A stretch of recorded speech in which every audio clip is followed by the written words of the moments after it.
Hi, good morning all of you. So ఈరోజు ఏంటంటే arithmetic progression నుంచి సమ్ క్వశ్చన్స్ అనేది డిస్కస్ చేద్దాం. సో ఇందులో ఫస్ట్ క్వశ్చన్ ఏంటి అంటే find the 50th term of the series 5, 10, 15, 20 and so on. So ఇలా ఇచ్చాడన్నమాట. సో జనరల్గా మనకి ఏంటంటే ఈ అర్థమెటిక్ ప్రోగ్రెషన్స్లో సో ఎంత టర్మ్ కనుక్కోవడానికి ఒక ఫార్ములా అనేది ఉంది. సో ఆ ఫార్ములా ఏంటి అంటే so Tn equal to A plus n minus 1 into D. So ఇదన్నమాట ఫార్ములా. సో ఈ ఫార్ములా యూస్ చేసుకొని మనం ఏం చేస్తారంటే ఎంత టర్మ్ అనేది కనుక్కుంటాం. సో ఇక్కడ మనకు జనరల్గా అడిగింది ఏంటి అంటే 15th టర్మ్ అన్నాడు. సో 15th టర్మ్ అన్నాడు. సో 15th టర్మ్ అన్నప్పుడు మనం ఎలా రాసుకుంటామంటే ఇక్కడ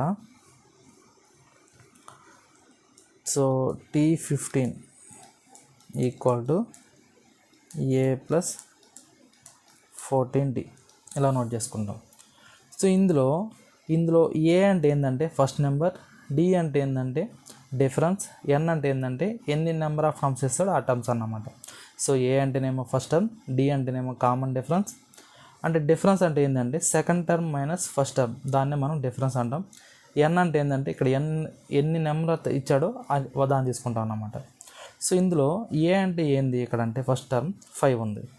సో A అంటే ఏంది ఫస్ట్ టర్మ్ కాబట్టి A ఈక్వల్ టు 5. అదే D అంటే ఏంది అంటే second term minus first term. Second term ఇక్కడ ఎంత ఉంది 10 ఉంది, ఫస్ట్ టర్మ్ ఏమో 5 ఉంది. So the resultant value 5. So ఇప్పుడు నా 15th టర్మ్ ఏమవుతుంది అంటే so A value 5 plus 14, D value ఎంత అంటే 5. So 5 plus 14 5 70. So that equal to 75. So ఇదన్నమాట ఆన్సర్. ఓకే, 75 అన్నమాట ఆన్సర్. సో నెక్స్ట్ క్వశ్చన్ చూడండి.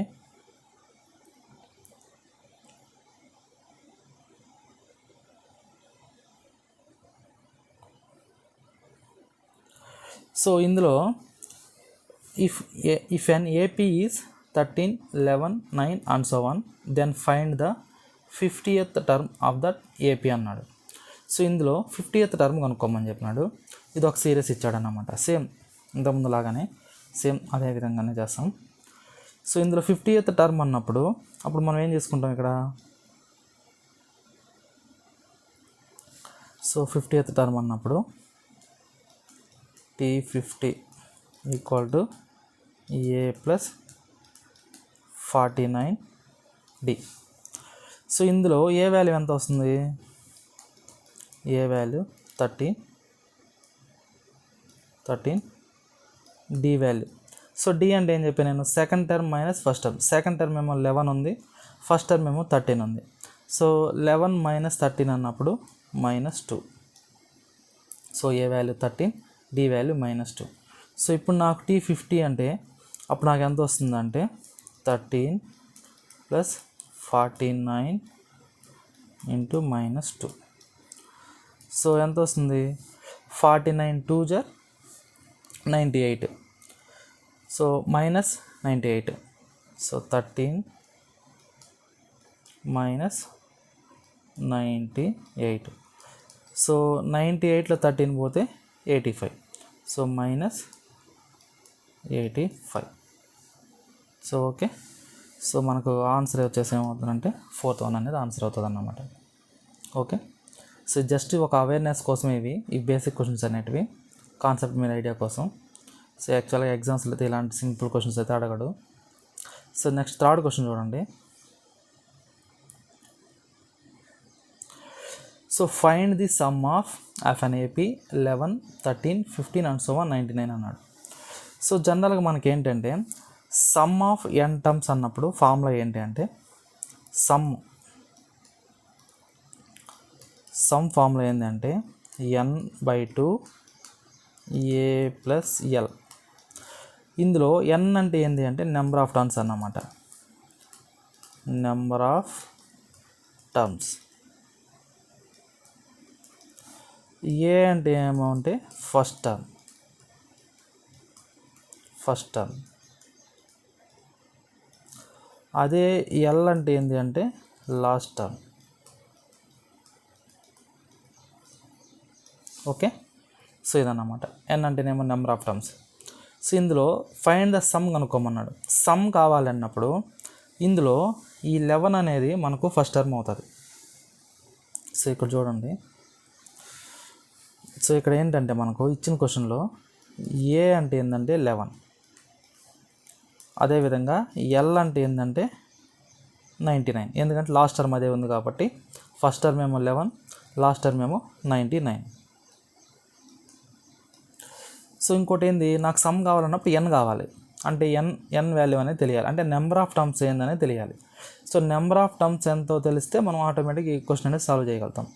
సో నెంబర్ ఆఫ్ టర్మ్స్ కావాలన్నప్పుడు మనకు తెలియదు కాబట్టి సో మనం ఏం చేస్తారంటే ఈ నెంబర్ ఆఫ్ టర్మ్స్ కనుక్కోవడానికి ఒక ఫార్ములా అనేది యూస్ చేసుకుంటాం. సో ఆ ఫార్ములా ఏంటి అంటే, so number of terms, n అంటే ఏంటంటే last term minus first term by difference plus 1. So ఇదన్నమాట formula. So number of terms కనుక్కోవడానికి ఫార్ములా. సో ఇది ఎక్కడి నుంచి ఏం రాలేదు ఇది.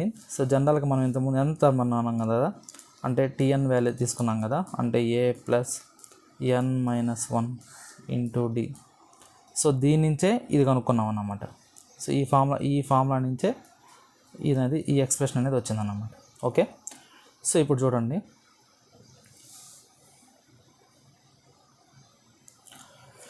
సో ఇప్పుడు ఏంటంటే ఇప్పుడు ఈ ఫార్ములాలో నాకు సో ఎన్ వాల్యూ అంటే నెంబర్ ఆఫ్ టర్మ్స్ కనుక్కున్నాం. So n equal to, so last term ఏమో 99, ఫస్ట్ టర్మ్ ఏమో 11. సో ఇప్పుడు నా డిఫరెన్స్ అంటే క్వశ్చన్ అబ్జర్వ్ చేయండి, second term minus first term, అంటే 13లో 11 పోతే ఎంత అవుతుంది, నాకు 2 అవుతుంది. సో అదే ఇప్పుడు నాకు డిఫరెన్స్ అనేది 2 అవుతుంది. So difference value 2 plus 1. So అప్పుడు నాకు ఎన్ వాల్యూ ఎంత అంటే 99లో 11 పోతే 88, 88/2 అంటే 44. So 44 plus 1 that equal to 45. So ఇప్పుడు నాకు ఎన్ వాల్యూ వచ్చింది. ఇప్పుడు దీని నుంచి నాకు సమ్ కనుక్కోవచ్చా. So sum equal to, sum అంటే ఏంది, n/2 first term plus last term. First term ఏమో 11, లాస్ట్ టర్మ్ ఏమో 99. సో ఇప్పుడు దీని నుంచి నాకేమవుతుంది, ఇది 45/2 ఇంటూ 110. సో 2 1 2 55. సో ఈ రెండు మల్టిపుల్ చేస్తే నాకు ఎంత వస్తుందంటే వాల్యూ, సో ఇక్కడ యూనిట్ ప్లేస్ వాల్యూ చూడండి 2475 ఉంది. సో 2475 అదే అన్నమాట ఆన్సర్. సో మనం ఎగ్జామ్లో మొత్తం సాల్వ్ చేసిన పని లేదు, based upon unit place value answer పెట్టేస్తాం.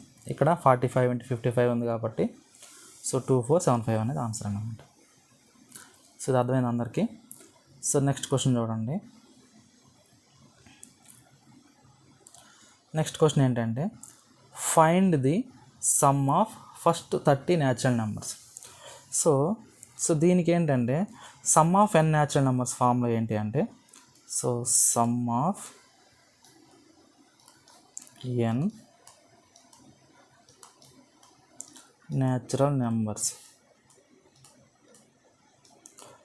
Some of n natural numbers అన్నప్పుడు ఫార్ములా ఏంటంటే n ఇంటూ n+1/2. సో ఇదన్నమాట. సో ఇందులో n అంటే ఏం తీసుకుంటాం అంటే మనము అక్కడ ఏదైతే ఇచ్చాడో దాన్ని తీసుకుంటాం. అంటే ఇక్కడ నాకు ఎన్ని ఇచ్చినాడు, 30 న్యాచురల్ నెంబర్స్ అన్నాడు, అంటే n వాల్యూ ఎప్పుడు ఎంత అవుతుందంటే 30. సో ఇక్కడ నాకు n ఈక్వల్ టు ఎంత అంటే 30. So 30 into 30 + 1/2. సో ఇప్పుడు నాకేమవుతుంది, ఇది 30 ఇంటూ 31/2 అంటే 15 ఇంటూ 31. సో ఇందులో కూడా చూడండి యూనిట్ ప్లేస్ వాల్యూ 5 వస్తుంది. 15 × 31 అన్నప్పుడు 5 వస్తుంది. సో కాబట్టి నాకు ఆన్సర్ ఏమవుతుందంటే ఇక్కడ నాకు 465. సో 465 అనేది ఆన్సర్ అవుతుంది. Okay, all of clear. So next problem చూడండి. In arithmetic progression the first term is 7, third term is 28, what is the second term అన్నాడు. సో ఇందులో ఏంటంటే ఈ క్వశ్చన్ని 2 మోడల్స్లో చేద్దాం. సో ఎప్పుడైతే A B C are in arithmetic ప్రోగ్రెషన్లో ఉన్నాయి అంటే 3 వాల్యూస్ అనేటివి అర్థమెటిక్ ప్రోగ్రెషన్ ఉన్నాయి అన్నప్పుడు ఇందులో ఫస్ట్ టర్మ్ ఇచ్చేసి థర్డ్ టర్మ్ ఇచ్చేసి సెకండ్ టర్మ్ కొనుక్కోమని చెప్పినప్పుడు ఇప్పుడు మనం ఏం చేస్తామంటే దీంట్లో first term plus third term over 2 చేస్తాం, అంటే బై 2 చేస్తాం. ఇది ఒక మెథడ్. ఓకే, సో దీన్ని బేస్ చేసుకుని నాకు ఇప్పుడు ఆన్సర్ ఏమొస్తుందంటే బి అనేది సెకండ్ టర్మ్, ఏ అనేది ఫస్ట్ టర్మ్, బి అనేది సెకండ్ టర్మ్, సి అనేది థర్డ్ టర్మ్. సో ఇప్పుడు నాకు ఏమవుతుందంటే ఫస్ట్ టర్మ్ ఏమో 7, థర్డ్ టర్మ్ ఏమో 28 ఓవర్ 2. సో ఇదంతా అవుతుంది 35/2. 35/2 అన్నప్పుడు 17.5 అవుతుంది అన్నమాట ఆన్సర్. ఓకే, ఇదన్నమాట ఆన్సర్. సో ఇదే క్వశ్చన్ని ఇంకో విధంగా ఎలా సాల్వ్ చేస్తారంటే సో జనరల్గా సో అర్థమెటిక్ ప్రోగ్రెషన్ ఫార్మాట్ ఎలా ఉంటుందంటే నాకు so A plus D, A plus 2d, so A plus 3d and so ఇలా ఉంటుంది అన్నమాట.